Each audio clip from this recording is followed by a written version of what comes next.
Shri M Naushad. Sir,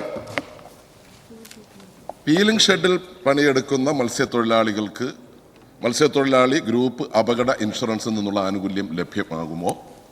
അതോടൊപ്പം ഇവർക്ക് പ്രത്യേക ഇൻഷുറൻസ് പദ്ധതി നടപ്പിലാക്കാൻ ഉദ്ദേശിക്കുന്നുണ്ട്. സർ, വളരെ പ്രസക്തമായ ചോദ്യമാണ്. അനുബന്ധ തൊഴിലാളി വിഭാഗത്തിൽ ഉൾപ്പെട്ടിട്ടുള്ള പീലിംഗ് തൊഴിലാളികൾക്ക് അപകട മരണത്തിനും സ്ഥിരവും പൂർണ്ണമായ അവശതയ്ക്കും 10 ലക്ഷം രൂപയും ഭാഗികമായ അവശതയ്ക്ക് 5 ലക്ഷം രൂപയും ലഭിക്കുമാറ് പദ്ധതി നടപ്പാക്കി വരുന്നുണ്ട്. സാർ, ഇവരെ സംബന്ധിച്ചിടത്തോളം കൂടുതൽ സമയം നിന്ന് ജോലി ചെയ്യുന്നവരായതുകൊണ്ട് മതിയായ സൗകര്യങ്ങളില്ലാത്ത സാഹചര്യത്തിൽ ഒരുപാട് ആരോഗ്യ പ്രശ്നങ്ങൾ ഇവർക്കുണ്ട്. സാർ, അത് മനസ്സിലാക്കിക്കൊണ്ട് സംസ്ഥാന ഗവൺമെൻറ് ഒരു ആരോഗ്യ സുരക്ഷാ പദ്ധതിയെക്കുറിച്ച് കൂടി ഇപ്പോൾ ചിന്തിക്കുന്ന കാര്യം സഭയെ അറിയിക്കാൻ ഞാൻ ആഗ്രഹിക്കുകയാണ്.